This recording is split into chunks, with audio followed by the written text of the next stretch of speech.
The biggest questions there is, what exactly is consciousness? We're going to explore a really fascinating new theory that says, hey, if we can figure out the mind's core process, we might actually be able to build one. And this idea, well, it turns everything we think we know about consciousness completely on its head. So let's get right into it.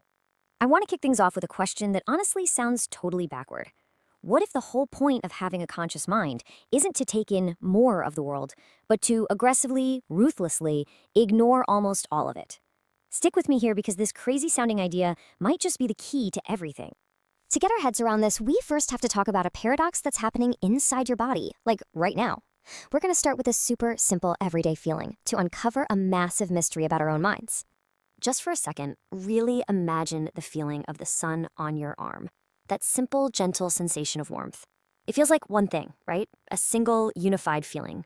But underneath that simple experience, the reality is an absolute storm of unbelievable complexity. This slide just nails the paradox. On the left, you see what's actually happening. Trillions of molecules buzzing around, endless energy transfers, a total avalanche of neural signals hitting your brain. It's an ocean of data. And then on the right, what your conscious mind actually gets? One simple, clean, unified concept. Warm. So the real mystery is, where did all of that staggering complexity vanish to? I mean, your brain was just flooded with an ocean of raw data, and all it handed you was a single tidy word. What is the process that's happening in between? The answer, according to this new framework, is that consciousness isn't some passive screen just showing you the world. No, it's an active, and you could even say aggressive, decision-making process. This right here is the core claim, straight out of the paper. And the key word is decide. See, consciousness isn't just about passively receiving information. It's an active process. The brain takes that chaotic flood of data, simplifies it like crazy, and then makes a judgment call. You know what? This summary, it's good enough. So let's be perfectly clear. Consciousness is not about building a perfect, high-definition replica of the world inside your head. It's the total opposite. It's about taking a mache to reality and carving out a simple, useful summary. It's all about aggressive simplification. The paper gives this whole process a formal name: accepted representational reduction. It sounds kind of technical, but it's really a two-step move that defines consciousness. First, reduce the complexity.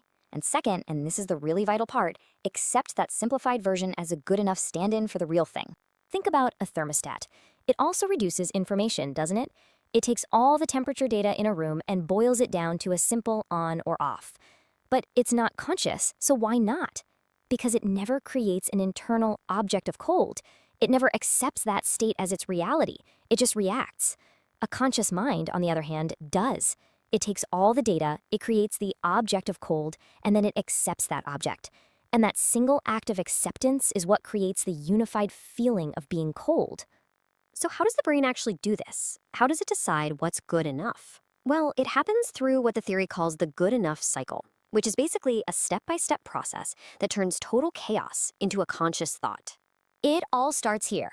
Your senses are getting blasted with a fire hose of data from the world. Every color, every sound, every little texture. It's a huge, high-dimensional space of information, way too much to handle directly. Then comes the reduction. Your brain acts like a master editor, just throwing out almost everything. It filters, it compresses, it summarizes, and it keeps only what it thinks is relevant for your survival and your goals right now. Everything else just gets tossed. And here it is. This is the most important step in the whole shebang. The brain takes that heavily edited, super simplified summary, and it accepts it. It doesn't treat it like some fuzzy model or a low-res picture of reality. Nope, it commits. It makes the decision that this simple object is reality for all intents and purposes. This act of saying, this is good enough for now, is the switch that supposedly flips on the light of conscious experience. So why do all this? Because once that good enough object is accepted, it becomes incredibly useful. It's a stable, lightweight piece of information you can store in your memory. You can use it to predict what's going to happen or to help you decide what to do next. You can't make a decision based on a trillion data points, but you can based on this simple object called hot.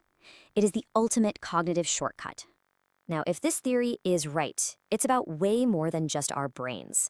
If consciousness is a specific, definable process, an architecture, then that opens up a really tantalizing possibility. What would it actually take to build one? And this is the huge payoff. If consciousness isn't some mysterious ghost in the machine, but a concrete set of steps, reduce, accept, use, then it's not magic. It's an architecture. And if it's an architecture, then, at least in principle, we can build it. And the paper actually lays out a blueprint. An AI would need to reduce data, bind it into an object, and compare it to memory. But step 4 is the secret sauce, a valenced acceptance threshold. Now, valenced is just a fancy way of saying the decision has a positive or negative value to the system. It's like a reward signal. So the AI doesn't just calculate, it has an internal signal that makes the decision to accept the object feel consequential. In short, it has to care about its decision. And that is the proposed bridge from just computation to actual consciousness. Okay, let's bring this all back home. Because this isn't just about AI or some abstract philosophy. This is about the very nature of the reality that you are experiencing this very moment. And this brings us to a really mind-bending conclusion. The world you experience isn't the actual world in all its infinite complexity. It's your brain's radically simplified, good enough summary of it. You're not perceiving reality directly. You're actually living inside your brain's accepted model of it. Which leaves us with one final, profound thought. If your entire conscious experience is built on information that passed the good enough test, what about all the information that failed? What critical, beautiful, or maybe even terrifying parts of reality did your brain decide to just throw away so that you could function? What was left out?